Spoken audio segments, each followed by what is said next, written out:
বায়োলজিতে figure বা চিত্র খুবই খুবই ভাইটাল বা ইম্পর্টেন্ট একটা জিনিস। যেখানেই সুযোগ পাবে তোমরা অবশ্যই সেখানে চিত্র আঁকার চেষ্টা করবে। এখন এই চিত্রর ভেতর আমরা তো আসলে এখানে বায়োলজি পরীক্ষা দেব, আমরা তো আসলে এখানে আর্টস পরীক্ষা দিব না যে আমাদের ছবি, আমাদের যে চিত্র আমরা আঁকছি সেটা অনেক সুন্দর হতে হবে। ব্যাপারটা কিন্তু এরকম কিছু নয়, কিন্তু যেটা হতে হবে সেটা হচ্ছে তোমার ছবিটা সাইন্টিফিক্যালি কারেক্ট হতে হবে। পাশাপাশি যেটা আমরা হয়তো অনেকে খেয়ালও করি না, সেটা হচ্ছে বায়োলজিতে তুমি যে কোনো একটা ফিগার আঁকার পর অবশ্যই মনে করো তুমি কোষের ছবি এঁকেছো, যদিও আমাদের জুওলজিতে কোষ আঁকার কোনো স্কোপ বা এই প্রশ্ন আসার খুব বেশি সম্ভাবনা নেই, তারপর আমি উদাহরণ হিসেবে বলছি। তো মনে করো তুমি একটা কোষের ছবি এঁকেছো, তো কোষের ছবিতে ধরো বইয়ের ভিতরে লেভেলিং, তুমি এরকম লেভেলিং করছো, বইয়ের ভিতরে হয়তো লেভেলিং আছে 19টা, কোষের যে ছবি রয়েছে বইয়ে সেখানে সম্ভবত 18টা কিংবা 19টার মতো লেভেলিং রয়েছে। এখন তুমি যদি আগে থেকে এই লেভেলিং এর সংখ্যাটা গুণে না রাখো, সেই ক্ষেত্রে কিন্তু তুমি পরীক্ষার হলে, একে তো তুমি পরীক্ষার হলে একটা নতুন পরিবেশে পরীক্ষা দিচ্ছ, ইন্টারমিডিয়েট পরীক্ষার মতো একটা ইম্পর্টেন্ট পরীক্ষা দিচ্ছ, কাজেই তুমি পরীক্ষার হলে অবশ্যই কিছুটা নার্ভাস থাকবে। তো সেই নার্ভাস অবস্থায় যখন তুমি তাড়াহুড়ার ভেতর পরীক্ষা দিবে, তুমি যদি আগে থেকে না জানো যে বইয়ের ভিতর লেভেলিং আছে 19টা, সেই ক্ষেত্রে কিন্তু তুমি কখনোই পরীক্ষার খাতায় 19টা লেভেলিং করে আসতে পারবা না। এই জন্য যেটা করণীয়, অবশ্যই অবশ্যই তুমি আগে থেকেই বইয়ের কয়টা লেভেলিং আছে কোন কোন চিত্রে, এটা আগেই গুনে রাখবে এবং পরীক্ষার হলে একদম গুনে গুনে যতগুলো লেভেলিং আছে ততগুলো লেভেলিং পরীক্ষার হলে করে আসবে। এবং লেভেলিং গুলি অবশ্যই ছবির এক পাশে করবে। একটা লেভেলিং, মনে করো এখানে একটা জিনিস আছে আর এদিকে তুমি একটা লেভেলিং করেছো, এটাকে তুমি যদি এইভাবে লেভেলিং করো, তাহলে দেখো এই পয়েন্টে এবং এই পয়েন্টে তারা কিন্তু ক্রস করছে। তো লেভেলিং যাতে একজন আরেকজনকে ক্রস না করে সেটা খেয়াল রাখবে। এবং অবশ্যই সব শেষে তুমি কিসের চিত্র আঁকলে এটা নিচ দিয়ে লিখে দিবে, কারণ তুমি যদি কিসের চিত্র এঁকেছো এটা অনেক সময় আমরা খাতাতে পাই না। তো অনেক সময় যদি এরকম কিসের চিত্র এঁকেছো এটা যদি খাতায় না থাকে, সেই ক্ষেত্রে টিচারের মনে একটা বাজে ধারণা তৈরি হতে পারে যে তুমি হয়তো খুব কেয়ারফুল স্টুডেন্ট না। কাজে এই ধরনের ছোটখাটো ভুল করা যাবে না। এবং অবশ্যই অবশ্যই তুমি চিত্রের লেভেলিং কতগুলো রয়েছে, এই লেভেলিং বা মার্কিং কতগুলি রয়েছে এটা আগে থেকে গুনে রাখবে এবং গুনে তুমি তারপরে পরীক্ষার হলে সেটা আনসার করবে। তো যাই হোক, আমরা অনেকক্ষণ কথাবার্তা বলে ফেললাম। এখন আমরা তোমাদের কোথায় কি কি সমস্যা আছে সেগুলি নিয়ে কথা বলবো।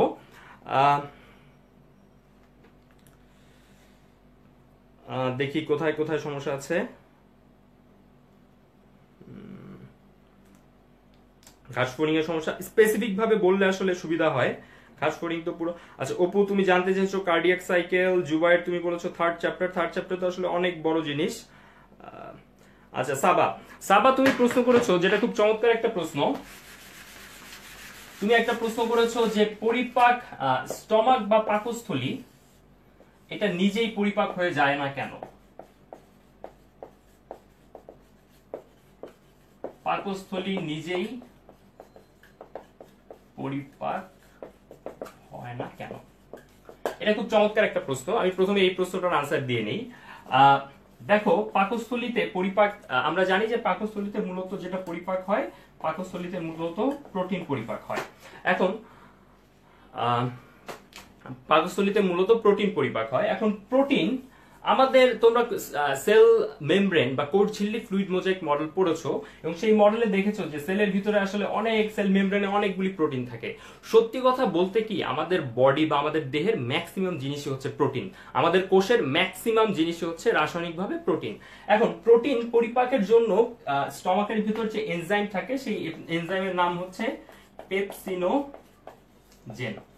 এখন যেটা হচ্ছে ইম্পর্টেন্ট কথা, সেটা হচ্ছে পেপসিনোজেন কিন্তু ইনঅ্যাক্টিভ অবস্থায় থাকে বা নিষ্ক্রিয় অবস্থায় থাকে। তো পেপসিনোজেন কোষের ভিতরে নিষ্ক্রিয় অবস্থায় থাকে এই কারণে যে আমাদের কোষ এটা নিজেই আসলে প্রোটিন। তাহলে পেপসিনোজেন যদি কোষের ভিতরে সক্রিয় পেপসিন অবস্থায় থাকতো, তাহলে সেটা কি হতো? তাহলে প্রথমে সেটা এই কোষ নিজেই নিজেকে আগে পরিপাক করে ফেলতো, তারপরে এই পাশের যে কোষ আছে সেটাও সেটাকে পরিপাক করে ফেলতো। অর্থাৎ আমাদের প্রোটিন পরিপাককারী এনজাইম এরা সবসময় নিষ্ক্রিয় অবস্থায় থাকে। যখন তারা ভিতরে বের হয়, মনে করো এখানে পেপসিনোজেন বের হলো, পেপসিনোজেন পাকস্থলীর ভিতরে হাইড্রোক্লোরিক অ্যাসিডের প্রভাবে গিয়ে সক্রিয় পেপসিনে পরিণত হয় এবং তারপর সে পরিপাক প্রক্রিয়া সম্পন্ন করে। অর্থাৎ পরিপাক করার জন্য প্রোটিন পরিপাক করার জন্য যে এনজাইমগুলো রয়েছে সেই এনজাইমগুলো নিষ্ক্রিয়ভাবে বের হওয়ার কারণেই আমাদের স্টমাক নিজেই নিজেকে পরিপাক করে ফেলতে পারে না। যদি পেপসিনোজেন না বের হয়ে পেপসিন এই এনজাইমটা সক্রিয় অবস্থায় বের হতো, সেই ক্ষেত্রে পরে দেখা যেত যে স্টমাক নিজেই নিজেকে পরিপাক করে ফেলেছে। তো এটা খুব ভালো একটা প্রশ্ন ছিল এবং এটা খুব বোঝার মতো একটা প্রশ্ন ছিল। এরপরে দেখি আর কি কি সমস্যা আছে। আচ্ছা, সেট থার্ড,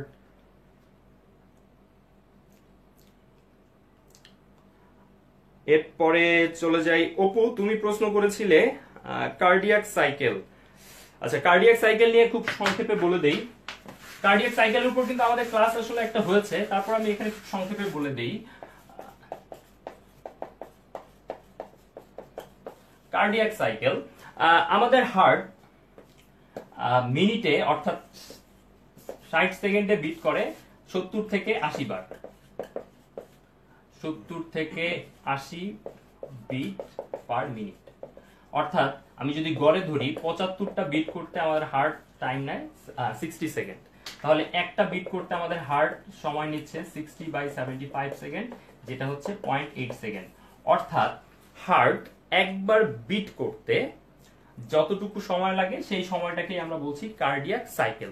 এবং এই সময়ে হার্টের ভেতর যা যা ঘটনা ঘটে আমি যদি সেটা ভালো মতন বুঝতে পারি, তাহলে টোটাল হার্টে আসলে কি কি ঘটনা ঘটছে। আর তুমি একবার খেয়াল করো যে একবার বিট করতে যা যা ঘটনা ঘটে প্রত্যেকবার কিন্তু একই ঘটনা ঘটছে। অর্থাৎ আমি যদি একবার বিট করতে কি কি ঘটনা ঘটে এটা যদি ক্লিয়ার বুঝে ফেলি, তাহলে আমার হার্ট সারা জীবন কি কি কাজ করছে সেটা আমরা বুঝতে পারবো।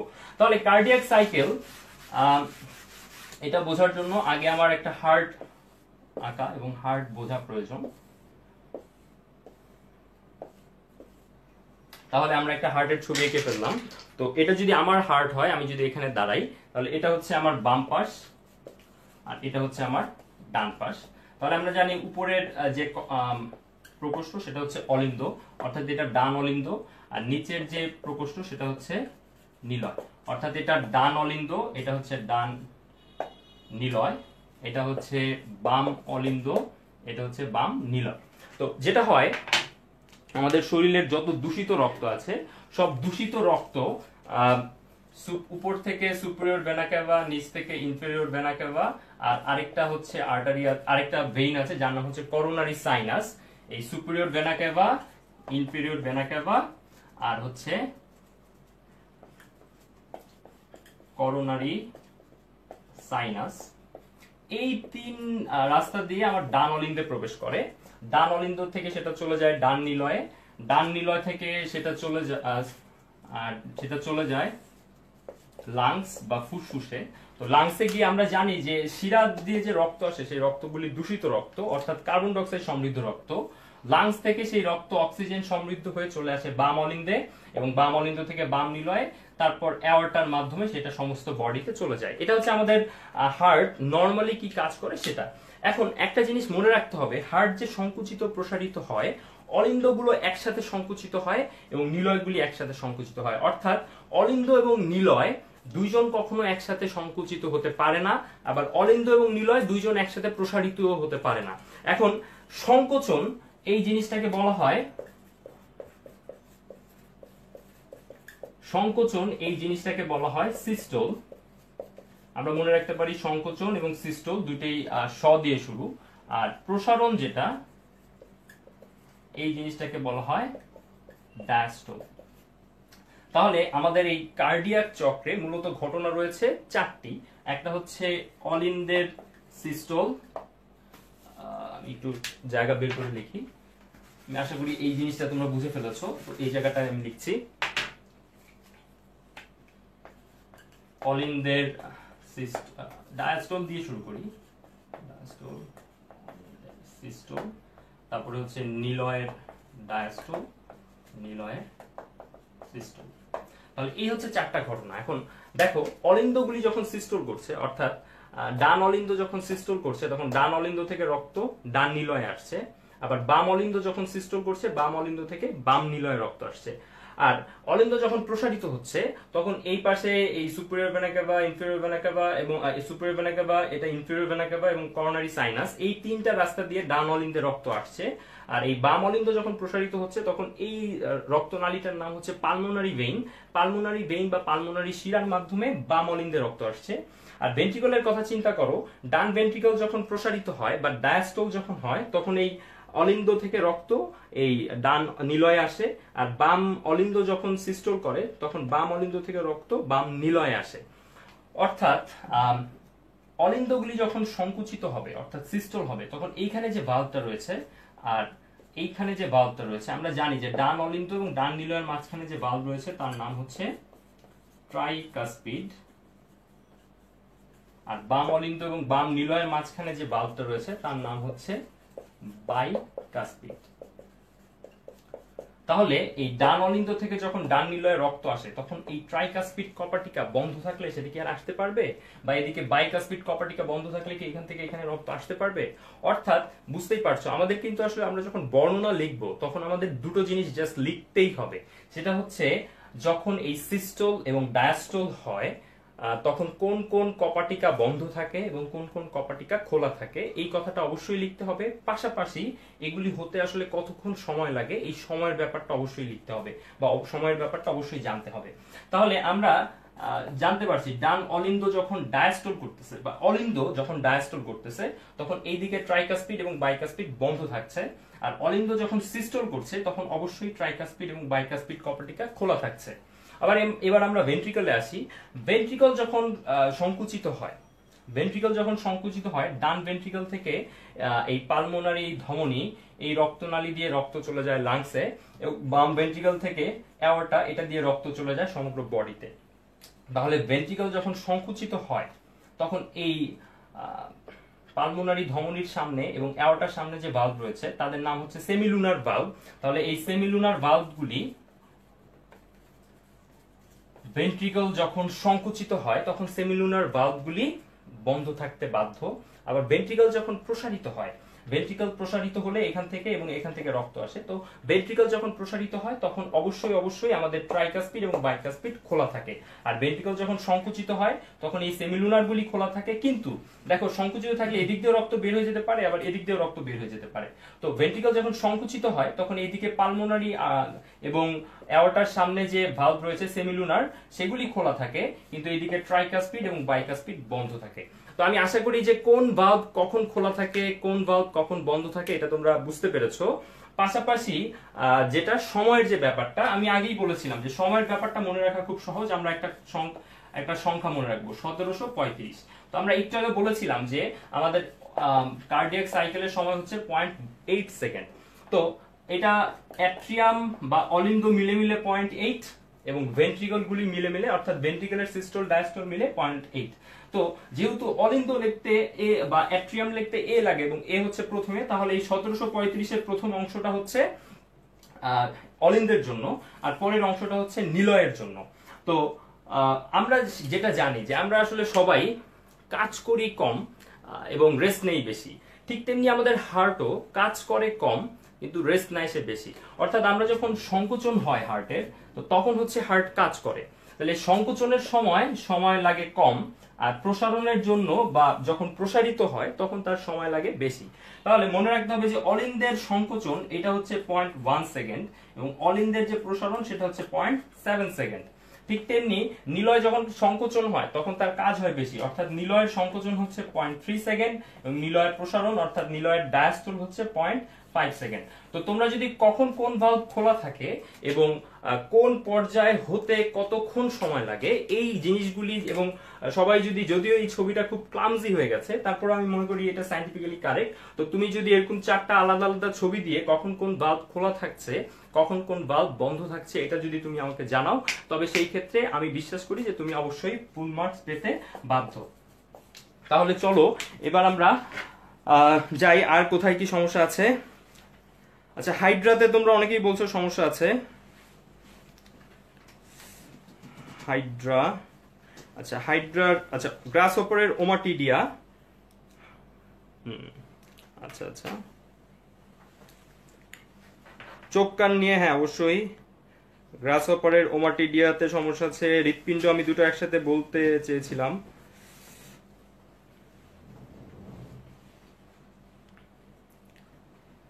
আচ্ছা, ওমাটিডিয়ামের অনেকের সমস্যা আছে। আরএস ফ্যাক্টরে জান্নাতুল মাহমুদ সমস্যা আছে, এটা পরের ক্লাসে।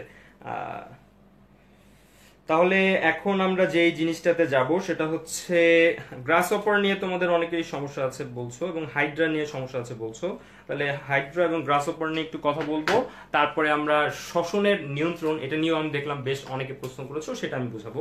তো ফার্স্টে যাই হাইড্রা। হাইড্রা নিয়ে আসলে যেটা বলতে হয় সেটা হচ্ছে হাইড্রা হচ্ছে নিডারিয়া পর্বের একটা প্রাণী। নিডারিয়া পর্বের প্রাণীদের তোমরা সবাই জানো যে আমাদের আসলে ভ্রূণস্তর থাকে তিনটা, এক্টোডার্ম, এন্ডোডার্ম আর মাঝখানে থেকে মেসোডার্ম। তো নিডারিয়া পর্ব ওদের আসলে তোমার ভ্রূণস্তর থাকে দুইটা, বাইরেরটাকে আমরা বলি এক্টোডার্ম, ভিতরেরটাকে বলি এন্ডোডার্ম, আর মাঝখানে কোনো জার্ম লেয়ার বা ভ্রূণস্তর থাকে না, সেখানে অকোষীয় মেসোগ্লিয়া নামে জেলির মতো একটা পদার্থ থাকে। তো আমি প্রথমে যেটা বোঝাতে চাই, হাইড্রা থেকে আসলে ইম্পর্টেন্ট যেটা সেটা হচ্ছে হাইড্রার চলনটা বেশ ইম্পর্টেন্ট। তো হাইড্রার চলনের ভিতর আমি লুপিং আর সমারসল্টিং এটা একটু বোঝাতে চাই। পাশাপাশি ঘাসফড়িং এর যে ওমাটিডিয়াম সেটা নিয়েও কিছু কথা বলবো। তো ফার্স্টে যাই হাইড্রার চলন।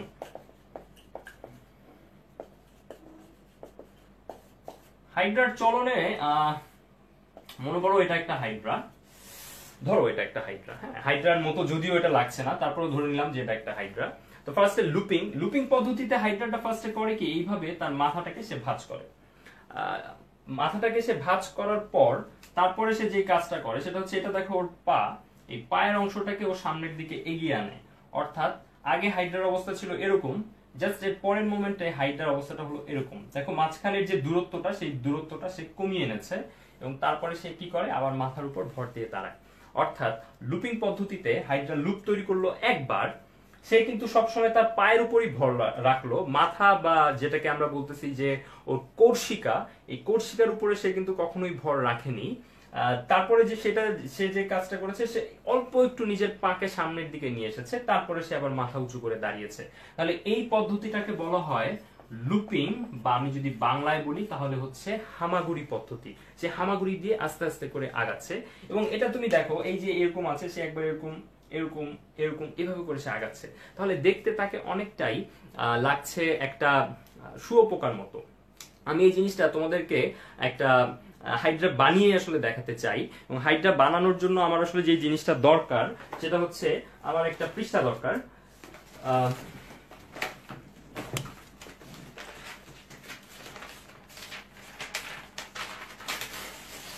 তাহলে এটা দিয়েই আমি একটা হাইড্রা বানাতে চাই, এবং হাইড্রা বানিয়ে আমি আসলে তোমাদেরকে ব্যাপারটা বোঝাতে চাই। মনে করো একটা পৃষ্ঠা, তোমরা কখনো হাইড্রা বানানো দেখেছো? তো এই পৃষ্ঠাটার মাথা যদি আমি এভাবে চিড়ে ফেলি, মাথা চিড়ে ফেললে পৃষ্ঠাটার মাথা আমি চিড়ে ফেললাম, চিড়ে ফেলার পরে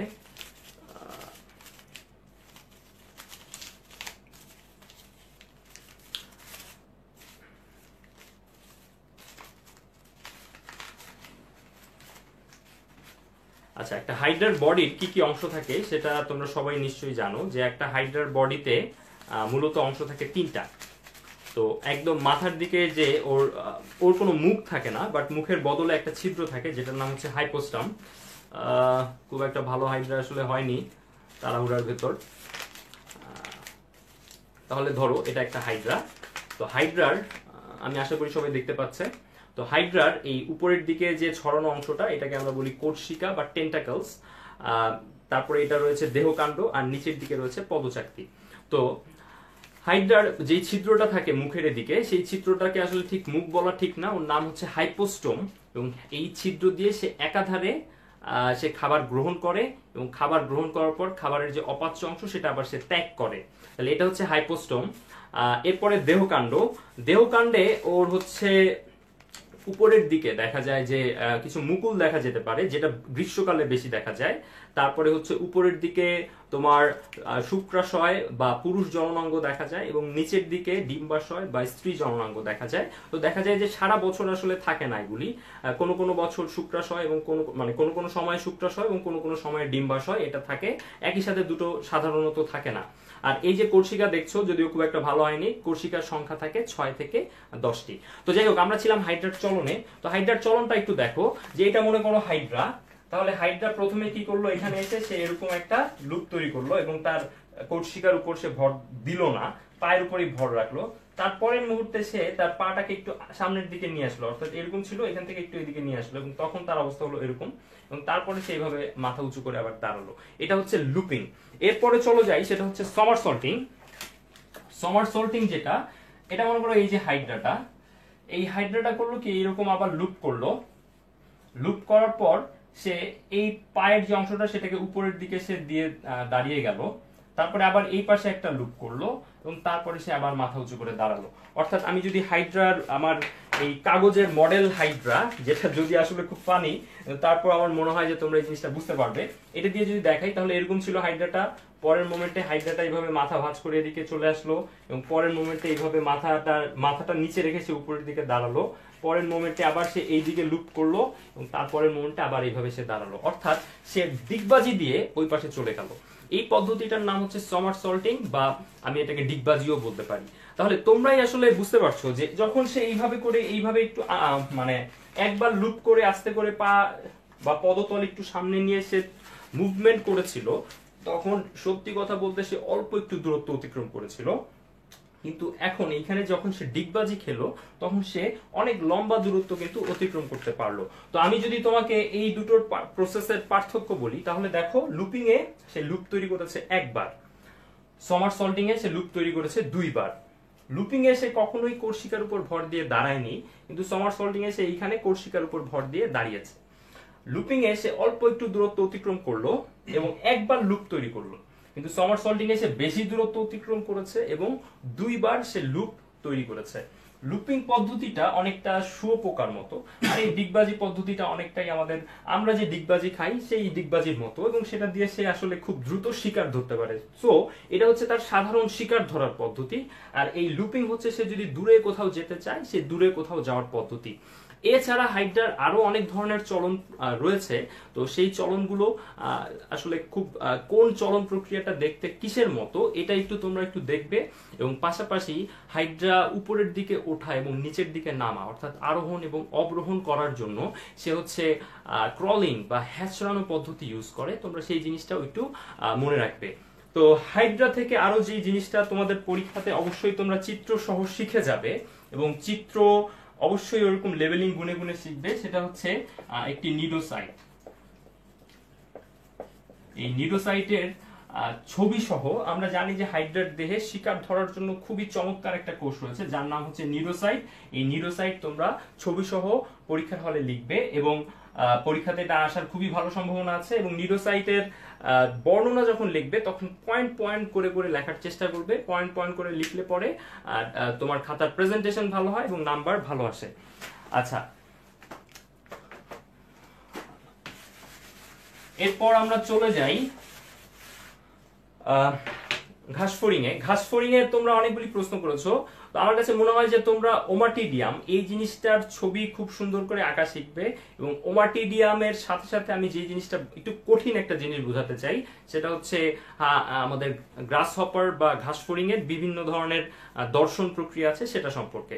তো আমাদের এই ক্লাসটা মূলত আসলে সলভ ক্লাস। আমরা কোনো টপিকই খুব বেশি ডিটেইল বা 6টা চ্যাপ্টার আমরা এই ক্লাসে আসলে আলোচনা করব। তো 6টা চ্যাপ্টার পুরোটা আসলে কমপ্লিট করা সম্ভব না। যেখানে যেখানে আমাদের সমস্যা আছে আমরা সেগুলিই বলছি। সো তোমরা তোমাদের সমস্যাগুলি মেনশন করো, আমি অবশ্যই চেষ্টা করব যত বেশি সম্ভব সমস্যার সমাধান করার জন্য। পাশাপাশি তোমার ফ্রেন্ডরা যাদেরও সমস্যা থাকতে পারে তাদেরকে এই ক্লাসে নিয়ে আসো ভিডিওটি শেয়ার করার মাধ্যমে। তো যেটা আমি বলতে যাচ্ছিলাম সেটা হচ্ছে ওমাটিডিয়াম, এটার ছবি তোমাদেরকে ভালো মতন আঁকা শিখতে হবে। এবং সত্যি কথা বলতে কি, ওমাটিডিয়ামের যতগুলি অংশ রয়েছে, তুমি যদি সেই অংশগুলির নাম যদি তুমি খুব সুন্দর করে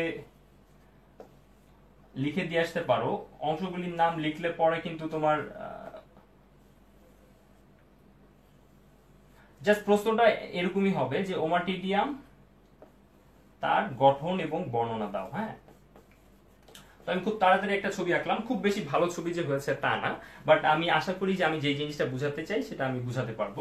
তো ওমাটিডিয়ামে যে অংশগুলি থাকে এটা হচ্ছে কর্নিয়া, তারপরে হচ্ছে কর্নিয়া জেন কোষ, এটা হচ্ছে ক্রিস্টালাইন কোন, এবং এর আশেপাশে কিছু কোষ থাকে যেটাকে আমরা বলতে পারি ক্রিস্টালাইন কোন কোষ, এটার নাম হচ্ছে র্যাবডম, তারপর রেটিনাল সিথ, তারপরে হচ্ছে নিচের দিকে কিছু স্নায়ুতন্তু রয়েছে, এবং এই আশেপাশে রয়েছে রেটিনুলার কোষ এরকম। তো তুমি যদি জাস্ট এই যে আমরা 9টা কোষের নাম বললাম বা 9টা অংশের নাম বললাম, তুমি আরেকটা রয়েছে ভিত্তি পর্দা, তুমি যদি এরকম একটা ছবি আঁকো, এবং আমি আশা করি যে তোমাদের ছবি আরো সুন্দর হবে, এই ছবিটা আঁকার পর এই প্রত্যেকটা পয়েন্ট সম্পর্কে তুমি যদি একটা দুটো লাইন করে লেখো, তাহলে দেখো 9টা পয়েন্ট আছে, 9টা পয়েন্টে তুমি যদি দুটো লাইন করে লেখো তাহলে 18টা লাইন, সাথে যদি একটা ছবি, এবং অবশ্যই এই ছবিটা প্র্যাকটিস করে যাবে। তাহলে কর্নিয়া, এটা সম্পর্কে তুমি কি লিখতে পারো যে কর্নিয়া এটা আসলে একটা স্বচ্ছ অংশ, এবং এই অংশ দিয়ে প্রথমে আলো প্রবেশ করে। এখানে একটা জিনিস খেয়াল করবে, এখানে কর্নিয়া রয়েছে, কর্নিয়া জেন কোষ রয়েছে। কর্নিয়া জেন কোষ মানেই হচ্ছে যে এই কোষটাই আসলে কর্নিয়াকে তৈরি করে দিচ্ছে। এবং পাশাপাশি একটা জিনিস খেয়াল করবে, তোমার এখানে যেগুলির নামের সাথে রয়েছে কোষ, এই কোষ যাদের নামের সাথে রয়েছে তাদের নিউক্লিয়াস দিতে কখনো ভুল করবে না।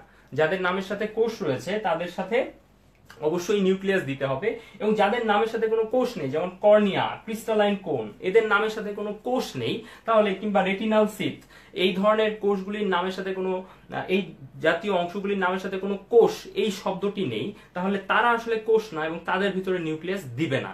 বাট যাদের নামের সাথে কোষ রয়েছে তাদের সাথে অবশ্যই তোমাকে নিউক্লিয়াস দিতে হবে। তো এই জিনিসটা আমি জানি যে তোমরা সবাই পারো, কিন্তু তারপরেও কয়েকজনের সমস্যা ছিল। আমি একটা জটিল বিষয়ে যেতে চাই, যে ঘাসফড়িং এর দর্শন কৌশল এবং দুটো দর্শন কৌশলের পার্থক্য।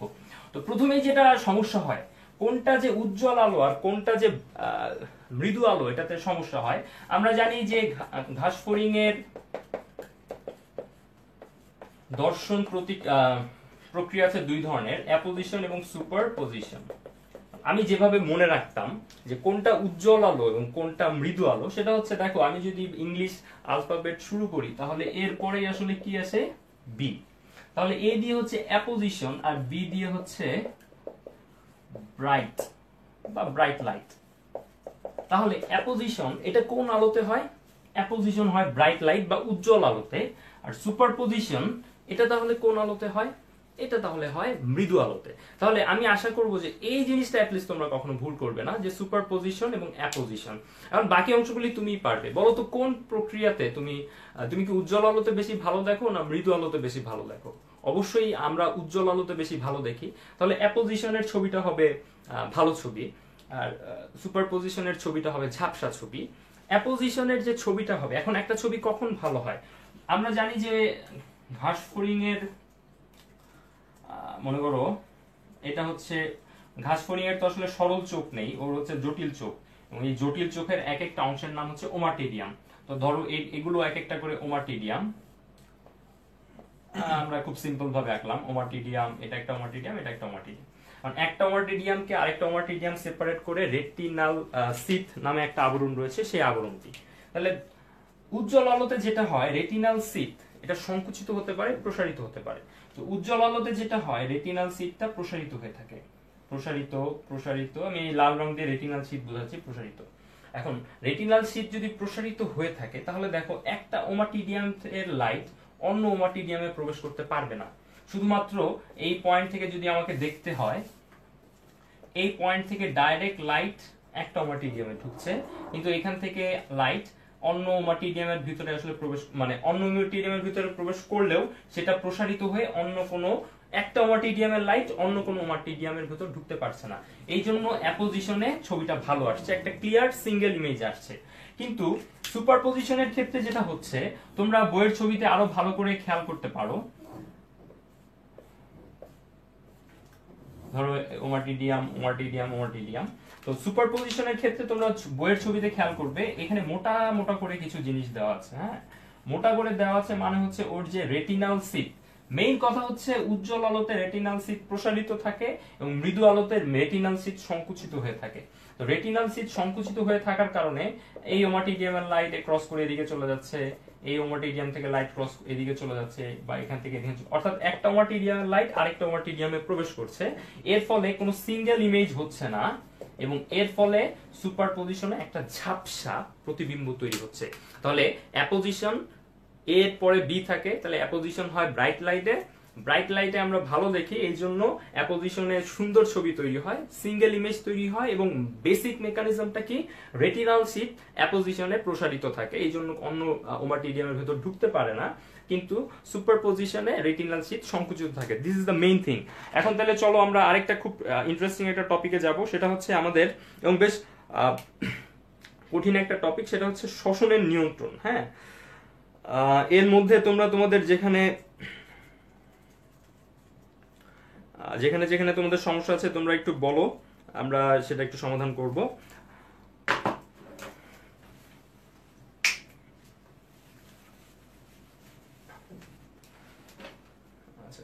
ওকে, তাহলে এখন আমরা যেটা পড়বো সেটা হচ্ছে শ্বসন নিয়ন্ত্রণ বা আমাদের শ্বাস প্রশ্বাসের নিয়ন্ত্রণ। আসলে আমরা যেহেতু আমাদের প্রথম লেকচারে আমরা 6টা চ্যাপ্টার শেষ করতে যাচ্ছি, এই জন্য আমরা যেখানে যেখানে তোমাদের সমস্যা আছে, আমি যদি যে কোনো একটা চ্যাপ্টার পড়িয়ে যাই, সেই ক্ষেত্রে দেখা যাবে যে তোমাদের অন্য চ্যাপ্টারে সমস্যা থাকলে সেটাতে আর যাওয়াই হচ্ছে না বা টাচ করা হচ্ছে না। তো পরীক্ষার আগের দিন, এই যেহেতু আমাদের এই ক্লাসটা পরীক্ষার জাস্ট ইমিডিয়েট 2 দিন আগে, সো পরীক্ষার আগের দিন আসলে নতুন করে একটা চ্যাপ্টার পড়ানোর, আমি জানি যে তোমরা সারা বছর পড়াশোনা করেছো এবং তোমাদের সব চ্যাপ্টারই পড়া আছে, সো যেখানে যেখানে সমস্যা আমি চাই সেই সব জায়গা নক করতে। আর টোটাল একটা চ্যাপ্টার, তোমরা একজন কমেন্ট করেছো যে ভাই টোটাল একটা চ্যাপ্টার পড়িয়ে দিন, তো টোটাল একটা চ্যাপ্টার পড়লে তুমি হয়তো ওই চ্যাপ্টারটা একটু কম পারো, যদিও 2 বছরে তোমার এই চ্যাপ্টারটা পড়ার কথা, কিন্তু যে এই চ্যাপ্টার একেবারে এই চ্যাপ্টার ম্যাক্সি সবাই পড়েছে, হয়তো একটা লাইন একটা টপিকে সমস্যা থাকতে পারে, সো পুরো চ্যাপ্টার পড়ানোর চেয়ে যেই টপিকগুলোতে সমস্যা আছে আমি সেই টপিকগুলি ক্লিয়ার করার চেষ্টা করছি যতগুলি সম্ভব। তাহলে প্রথমে হচ্ছে শ্বসনের নিয়ন্ত্রণ আমরা এখন দেখতে চাই। শ্বসন বলতে শ্বসনের 2টা ধাপ, নিঃশ্বাস আর হচ্ছে প্রশ্বাস। তো একটা হচ্ছে শ্বাস গ্রহণ করা, আরেকটা হচ্ছে শ্বাস ত্যাগ করা। এখন শ্বাস গ্রহণ বা শ্বাস ত্যাগ, এটা আসলে ডিপেন্ড করছে, আমি ফার্স্টে একটু বুঝিয়ে নেই। এটা যদি মনে করো একজন মানুষের, ধরো এটা একজন মানুষের বডি, তো আমরা জানি তার বুকের ভিতরে লাংস আছে, তো আমাদের লাংস আর নিচের দিকে হচ্ছে আমাদের বুক আর নিচে আমাদের পেট, এটা আসলে সেপারেট হয়ে থাকে একটা পর্দা দিয়ে, যে পর্দাটার নাম হচ্ছে ডায়াফ্রাম।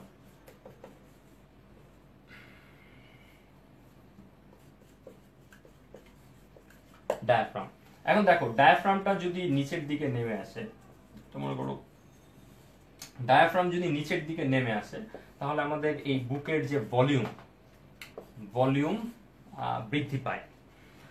আচ্ছা, এখন তোমরা বলো তো, তোমরা তো অলরেডি ফিজিক্স হয়তো পড়ে ফেলেছো, ফিজিক্সের বা কেমিস্ট্রি এই সাবজেক্টগুলি তোমরা অনেক ভালো পারো নিশ্চয়ই। তো চাপের সাথে আয়তনের সম্পর্ক হচ্ছে ব্যস্তানুপাতিক, অর্থাৎ আয়তন যদি বাড়ে তার মানে হচ্ছে চাপ কমে, আর উল্টাটাও সত্য, আয়তন যদি বাড়ে আয়তন যদি কমে তার মানে হচ্ছে চাপ, আয়তন যদি বাড়ে তার মানে হচ্ছে চাপ কমে এসেছে, আর আয়তন যদি কমে তার মানে হচ্ছে চাপ বেড়ে এসেছে। অর্থাৎ আমার ডায়াফ্রাম যদি নিচের দিকে নামে তার মানে হচ্ছে আমার এখানে ভলিউম বেশি কিন্তু প্রেসার কম। এর ফলে আমরা জানি যে বাতাস সে সবসময় কোন দিক থেকে কোন দিকে যেতে চায়, বাতাস হচ্ছে সবসময় উচ্চ চাপ ঘনত্ব থেকে নিম্ন চাপ ঘনত্বের দিকে যেতে চায়। তাহলে আমি যদি ডায়াফ্রামকে নিচের দিকে নামাই তাহলে এখানে ভলিউম বেড়ে গেল, অর্থাৎ চাপ কমে গেল, এবং এর ফলে অটোমেটিক্যালি বাইরের বাতাস উচ্চ চাপ থেকে নিম্ন চাপে অর্থাৎ বুকের ভেতরে প্রবেশ করবে। এবং আমার ডায়াফ্রামটা যদি উপরের দিকে ওঠে সেই ক্ষেত্রে ওই একই অবস্থা, ডায়াফ্রাম উপরের দিকে ওঠার পর এখানে ভলিউম কমে গেল, তার মানে চাপ বেড়ে গেল, এবং এর ফলে বেশি চাপ থেকে কম চাপ অর্থাৎ ভিতর থেকে বাইরে বাতাসটা বের হয়ে যাবে। তাহলে আমার লাংসের ভিতরে বাতাস ঢোকানো অর্থাৎ আমাকে ইন্সপিরেশন করতে হলে আমার ডায়াফ্রামকে নিচে নামাতে হবে।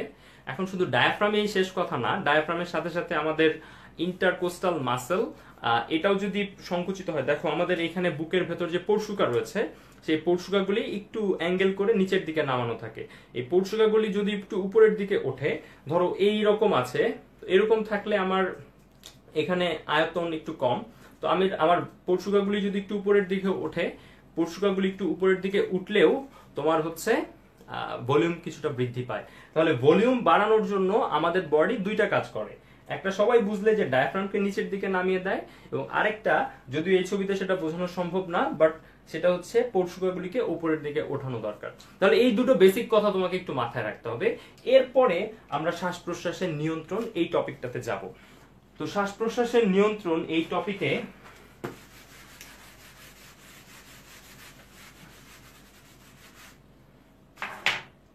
টপিকে যেটা দেখবো, ধরো এটা আমাদের ফুসফুস, এটা ডান ফুসফুস। তোমরা সবাই জানো যে ডান ফুসফুসটা বড়, এটা হচ্ছে বাম ফুসফুস। তোমরা সবাই জানো যে বাম ফুসফুস, এখানে হৃৎপিণ্ড থাকার কারণে বাম ফুসফুসটা একটু সাইজে ছোট হয়। আর এই নিচে এখানে একটা পর্দা রয়েছে, এই পর্দাটার নামই হচ্ছে ডায়াফ্রাম। এটা হচ্ছে ডায়াফ্রাম।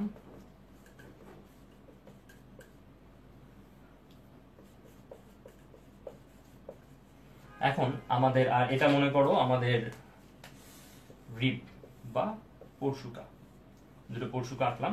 তো আমাদের শ্বসনকে নিয়ন্ত্রণ করার জন্য যে কেন্দ্র, সেই কেন্দ্রটা অবস্থিত মেডুলাতে। শ্বসনকে নিয়ন্ত্রণ করার কেন্দ্রটা অবস্থিত মেডুলাতে। তো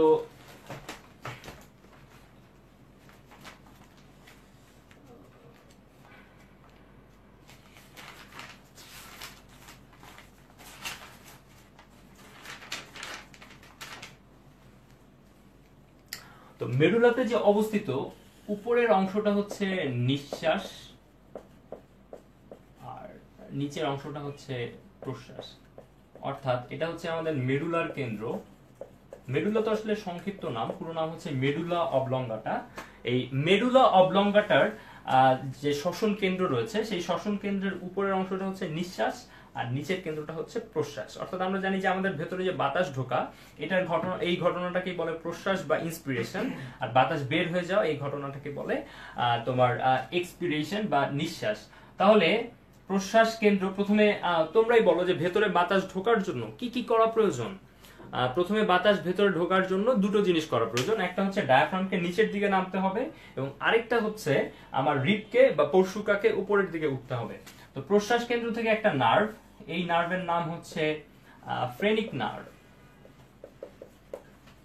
ফ্রেনিক নার্ভ সে এসে ডায়াফ্রামকে খবর দেয় যে তুমি নিচের দিকে নামো। আর আরেকটা নার্ভ যার নাম হচ্ছে ইন্টারকোস্টাল নার্ভ।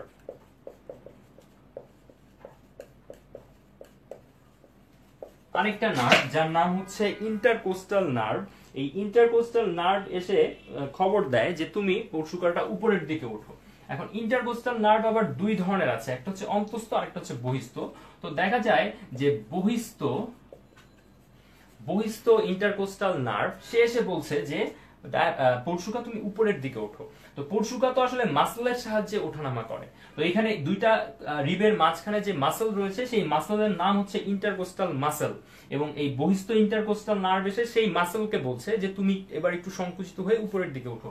তাহলে এই দুইজনের মিলিত ইফেক্ট হিসাবে ডায়াফ্রামটা নিচের দিকে নেমে গেল, পরশুকা উপরের দিকে উঠে গেল। এর ফলে লাংসের ভেতরে অনেক বেশি বাতাস প্রবেশ করতে শুরু করলো। তো লাংসের ভেতরে বাতাস প্রবেশ করতে করতে লাংস তো আস্তে আস্তে আস্তে ফুলে যেতে থাকছে। এখন লাংস যদি ফুলতেই থাকে তাহলে তো একসময় লাংস ফুলে ফেটে যাবে, সেটা তো নিশ্চয়ই হতে পারে না। তো এই জন্য এই লাংসের ভেতরে কিছু স্পেশাল কোষ রয়েছে, যে কোষগুলো লাংস ফুলে গেছে কি যায়নি, অর্থাৎ লাংসের ভিতরে বাতাসের চাপ কেমন, এটা তারা মেজার করতে পারে, এবং এর জন্য এদেরকে বলা হয় স্ট্রেচ রিসিপ্টর, বা আমি যদি বাংলায় বলি তাহলে নামটা হয়ে যায় শটান রিসিপ্টর। অর্থাৎ লাংস যখন টান টান হয় তখন সে বুঝতে পারে, এবং তখন সে বুঝতে পারা মাত্রই সে এই খবরটা পাঠিয়ে দেয় নিঃশ্বাস কেন্দ্রে, এবং এই খবরটা সে পাঠিয়ে দেয় তোমার ভেগাস নার্ভ দিয়ে। তো ভেগাস নার্ভ দিয়ে যখন নিঃশ্বাস কেন্দ্রের কাছে খবর গেল যে লাংস তো এখন প্রসারিত হয়ে আছে, আর প্রসারিত হওয়া যাবে না, তখন নিঃশ্বাস কেন্দ্র এটা বুঝতে পেরে নিঃশ্বাস কেন্দ্র প্রশ্বাস কেন্দ্রকে অফ করে দেয় যে অনেক লাংস ফুলে গেছে, আর ফোলার দরকার নাই, তুমি এবার অফ হও।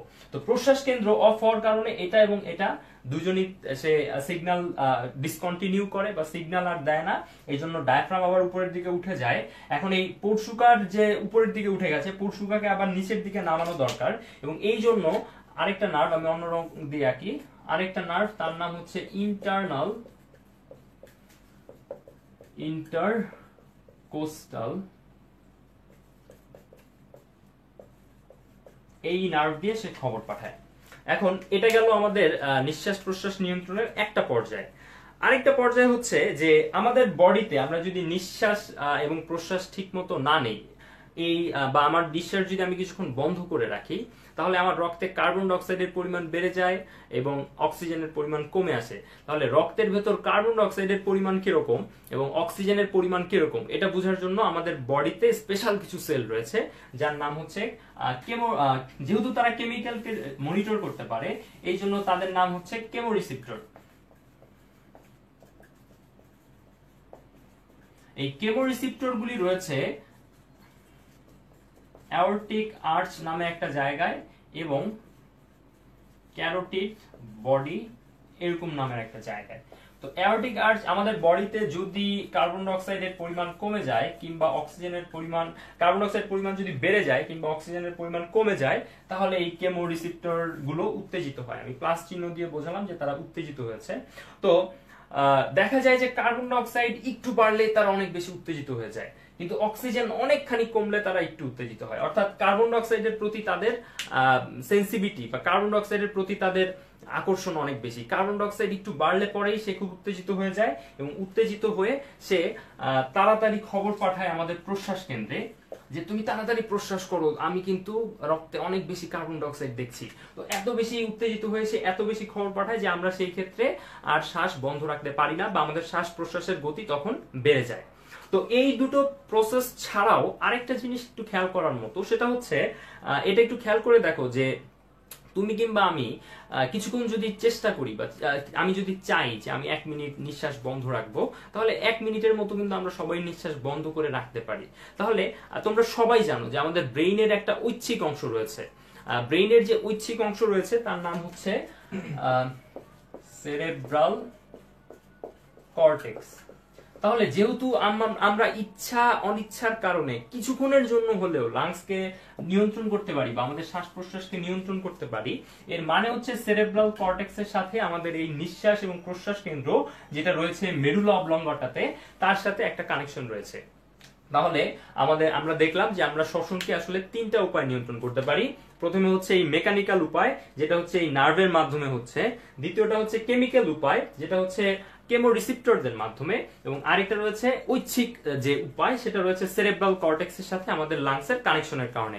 তো আমার মনে হয় এটা একটা বেশ কঠিন টপিক, এটা যদি আসে তাহলে আমি আশা করব যে তোমরা ছবি এঁকে এটা আনসার করে আসতে পারবে। এইবার চলো আমরা যাই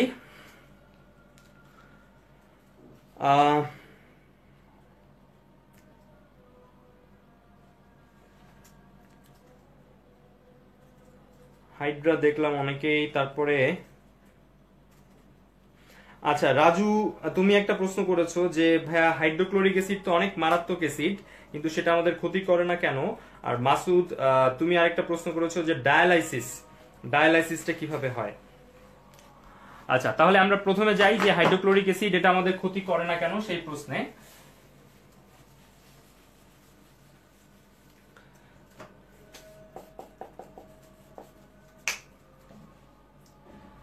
তাহলে হাইড্রোক্লোরিক অ্যাসিড ফার্স্টে ওই স্টমাকটা আবার আঁকি। হাইড্রোক্লোরিক অ্যাসিড যখন বের হয়, এটা ধরো একজনের স্টমাক, তো স্টমাকের ভেতর খুব ঘন মিউকাসের একটা আবরণ থাকে। তাহলে আমি এই লাল রং দিয়ে মিউকাসের আবরণটা বোঝালাম। তো আমাদের বডি কিন্তু খুবই সুন্দরভাবে তৈরি হয়েছে, মানে খুব অবাক করার মতো বিষয়। আমাদের বডির মেকানিজম গুলো দেখলে আসলে আমরা সত্যি মুগ্ধ হয়ে যাই যে কি সুন্দর করে বানানো। আমাদের হাইড্রোক্লোরিক অ্যাসিড যে সেল থেকে বের হয় তার নাম হচ্ছে প্যারাইটাল সেল। তো এই প্যারাইটাল সেল সে খুব চালাক, সে হাইড্রোক্লোরিক অ্যাসিডকে সরাসরি স্টমাকের ভিতর নিঃসরণ করে না। এই প্যারাইটাল সেলের একটা অংশ প্রোটনকে স্টমাকের ভিতর নিঃসরণ করে, আর আরেকটা অংশ ক্লোরাইডকে স্টমাকের ভিতর নিঃসরণ করে। তো এই প্রোটন এবং ক্লোরাইড এই দুজনের দেখা হয় পাকস্থলীর ভেতরে, এবং পাকস্থলীর ভেতরে গিয়ে তারা হাইড্রোক্লোরিক অ্যাসিড তৈরি করে। তো এইখানে আমাদের স্টমাকের ভিতর মিউকাসের একটা ঘন আবরণ থাকার কারণে দেখো এখানে হাইড্রোক্লোরিক অ্যাসিড তৈরি হলো ঠিকই। এখন দেখো তুমি তোমার বইকে যদি একটা প্লাস্টিকের একটা আবরণ দিয়ে আবৃত করে রাখো, তারপর ওটার উপর যতই তুমি পানি ঢালো, তোমার বইটা কি আর ভিজবে? ভিজবে না। ঠিক তেমনি হাইড্রোক্লোরিক অ্যাসিড তৈরি হওয়ার পর চারিদিকে ঘন মিউকাসের আবরণ থাকার কারণে এই হাইড্রোক্লোরিক অ্যাসিড কখনোই আমার স্টমাকের সংস্পর্শে আসছে না, এবং এর ফলে স্টমাকেরও কোনো ক্ষতি হচ্ছে না সাধারণভাবে। কিন্তু তুমি যদি মনে করো খাওয়া দাওয়ায় অনিয়ম করো, সেই ক্ষেত্রে দেখা যায় যে এই হাইড্রোক্লোরিক অ্যাসিড আস্তে আস্তে এই মিউকাসকে ক্ষয় করতে থাকে, এবং ক্ষয় করে করে স্টমাকের ওয়ালের কন্টাক্টে এসে স্টমাকের ওয়ালকে ক্ষতিগ্রস্ত করতে পারে, এবং সেই অবস্থাটাকে বলা হয়, আমরা যেটাকে বলি গ্যাস্ট্রিক, বা আসলে এটার নাম হচ্ছে গ্যাস্ট্রিক আলসার। তো সেই অবস্থায় এরকম গ্যাস্ট্রিক আলসার এগুলো হতে পারে। তো যাই হোক, আমরা একটা প্রশ্ন জানলাম যে আমাদের পাকস্থলীর ভেতরে হাইড্রোক্লোরিক অ্যাসিড থাকে যার পিএইচ খুবই কম, 1 থেকে 3.5 মতো তার পিএইচ, কিন্তু এরকম খুবই অম্লীয় একটা জিনিস আমাদের স্টমাকের ভেতরে থাকলেও আমাদের স্টমাকের আমাদের স্টমাক কোনো ক্ষতিগ্রস্ত হয় না, কারণ এখানে মিউকাসের আবরণ আছে এবং হাইড্রোক্লোরিক অ্যাসিড এটা স্টমাকের ভেতরে গিয়ে তৈরি হচ্ছে, এই কারণে স্টমাকটা ক্ষতিগ্রস্ত হচ্ছে না। তো আরেকটা টপিক যেটা ডায়ালাইসিস, সেটা আমি বলতে চাচ্ছি।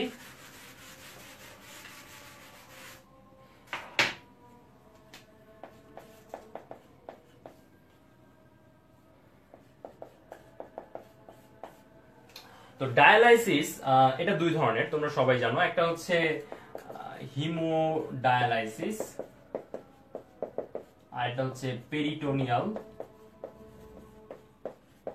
ডায়ালাইসিস। তো হিমোডায়ালাইসিস প্রথমে যাই। ধরো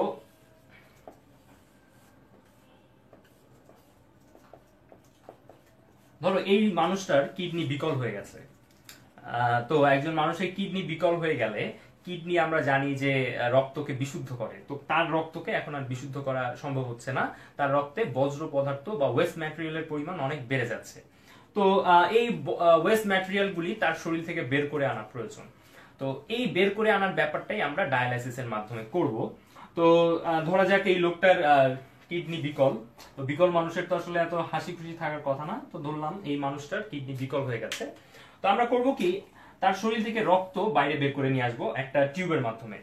তো টিউবের মাধ্যমে বের করে আনার পর একটা মেশিনের ভিতর দিয়ে, ধরো এটা হচ্ছে সেই মেশিনের ভিতর দিয়ে আমি এখানে ডাবল লেয়ার দিয়ে আঁকি। হ্যাঁ, বাইরে আমি সিঙ্গেল লেয়ার দিয়ে আঁকলাম, তো এখানে আমি ডাবল লেয়ার দিয়ে আঁকি।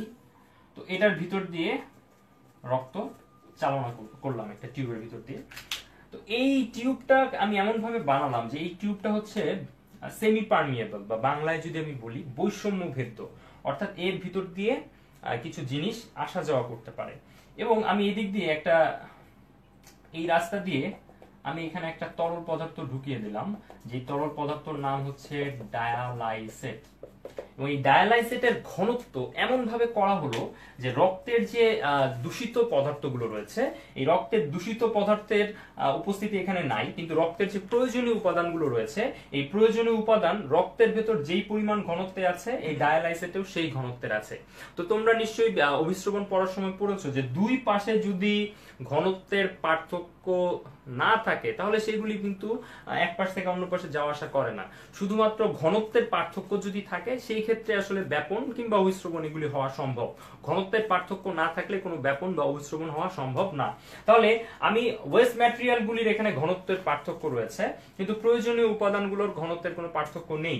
তাহলে ওয়েস্ট ম্যাটেরিয়াল গুলি এখান থেকে ব্যাপন হয়ে এই বাইরে ডায়ালাইসেটের মধ্যে চলে আসবে, কিন্তু প্রয়োজনীয় যে উপাদানগুলো রয়েছে সেগুলি যেতে পারবে না। পাশাপাশি এই বৈষম্যভেদ্য পর্দা দিয়ে বড় বড় সাইজের প্রোটিন কিংবা অন্যান্য ইম্পর্টেন্ট জিনিস আরবিসি এগুলি আসলে অত বেশি যেতে পারবে না। তাহলে আমি এইখানে এটাকে বিশুদ্ধ করে আবার এটাকে ফিরিয়ে নিয়ে আসলাম তার বডিতে। একটা ধমনী থেকে রক্তটাকে বের করা হলো, কিন্তু যখন আমি আবার তার বডিতে প্রবেশ করালাম, তখন একটা শিরার ভেতর এই রক্তটাকে আবার প্রবেশ করালাম। এখন রক্তের একটা ধর্ম হচ্ছে রক্তনালী থেকে বের হয়ে গেলেই সেটা জমাট বেঁধে যেতে চায়। এই জন্য আমি এইখানে যে রক্ত আছে, সেই রক্তের ভেতর হেপারিন নামে একটা পদার্থ মিশিয়ে দিলাম। আমরা জানি যে হেপারিন এটা রক্তনালীর ভেতরে রক্তকে জমাট বাঁধতে দেয় না।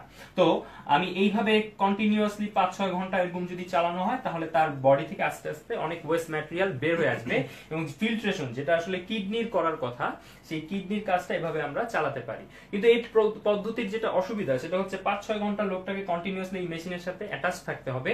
এটাতে তার আসলে এই জন্য সে কোথাও মুভ করতে পারবে না। সো এটা হচ্ছে এটার একটা অসুবিধা। আর সুবিধা হচ্ছে এই পদ্ধতিটা আসলে খুব একদম ডাইরেক্ট রক্তকে বাইরে বের করে নিয়ে এসে ডায়ালাইসিস করা হচ্ছে এবং এই প্রক্রিয়াতে তার ডায়ালাইসিসের কারণে এখানে তার রক্ত বিশুদ্ধিকরণ যেটা এটা অনেক ভালো হচ্ছে। তারপরে যেটাতে যেতে চাই সেটা হচ্ছে পেরিটোনিয়াল ডায়ালাইসিস। তো পেরিটোনিয়াল ডায়ালাইসিস, ধরো এবার এই লোকটার কিডনি নষ্ট, এই লোকটার কিডনি নষ্ট। তো আমরা সবাই জানি যে আমাদের উদর গহ্বরে যে আবরণ আছে এইটা মনে করো ওই লোকের উদর।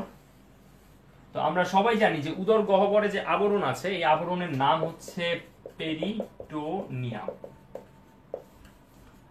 তাহলে এইটা মনে করো ওই লোকের পেরিটোনিয়াম। এখন পেরিটোনিয়ামের একটা বাইরের দিকে আবরণ আছে, একটা ভেতরের দিকের আবরণ আছে এবং দুই আবরণের মাঝখানে এখানে দেখো একটা স্পেস তৈরি হয়েছে বা একটা জায়গা তৈরি হয়েছে। তো আমি এখানে তার পেটে একটা ছিদ্র করলাম, এই ছিদ্র করে এবার ডায়ালাইসেট সেটাকে এই ছিদ্রের মাঝখানের যে জায়গা আছে সেই জায়গায় আমি প্রবেশ করিয়ে দিলাম। এখন প্রবেশ করিয়ে দেওয়ার পর যেটা হবে সেটা হচ্ছে আমাদের পেরিটোনিয়াম এটা একটা বৈষম্যভেদ্য পর্দা হিসেবে কাজ করে। তাহলে বৈষম্যভেদ্য পর্দা হিসেবে কাজ করার কারণে শরীর থেকে কিছু ওয়েস্ট ম্যাটেরিয়াল সেটা এই গহ্বরে চলে আসবে এবং লোকটাকে যদি আমরা এটা বন্ধ করে দিয়ে তাকে ছেড়ে দিই সে তার মতো কাজ করতে পারবে এবং কাজ করে আসার পর তারপরে আবার আমরা এই যে ছিদ্রপথ আছে এই ছিদ্রপথ দিয়ে ডায়ালাইসেটটাকে বের করে নিতে পারবো। তাহলে এই যে শরীরের ভেতরে ডায়ালাইসেট প্রবেশ করিয়ে পেরিটোনিয়ামের সাহায্যে আমরা ডায়ালাইসিস করলাম, এটা হচ্ছে পেরিটোনিয়াল ডায়ালাইসিস। এবং পেরিটোনিয়াল ডায়ালাইসিস এটা আসলে এই লোকটা মুভ করতে পারবে, এটা হচ্ছে পেরিটোনিয়াল ডায়ালাইসিসের সুবিধা।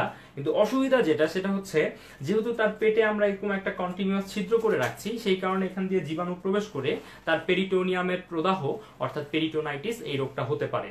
তো যাই হোক, আমাদের প্রথম ক্লাসে আমরা 1 থেকে 6 এই চ্যাপ্টারগুলির ভেতর যেখানে যেখানে আসলে তোমাদের সমস্যা ছিল সেই সমস্যাগুলি আমি সমাধানের চেষ্টা করেছি। আসলে সত্যি কথা বলতে একটা নির্দিষ্ট সময়ের ভেতরে সবার সব সমস্যা পরীক্ষার 2 দিন আগে আসলে সমাধান করা একটু জটিল, তারপরে আমি খুব তাড়াতাড়ি বলে অনেকের সমস্যায় সমাধান করার চেষ্টা করেছি। তো আশা তোমরা মনোযোগ দিয়ে শুনেছো, তোমাদেরকে ধন্যবাদ। পরের ক্লাসটাতে আমরা 7 থেকে 12 এই চ্যাপ্টারগুলোর সমস্যা সমাধান করার চেষ্টা করব। আমি আশা করব যে তোমরা আমাদের সাথে থাকবে। তোমাদের সবাইকে ধন্যবাদ এবং পরের ক্লাস দেখার আমন্ত্রণ জানাচ্ছি।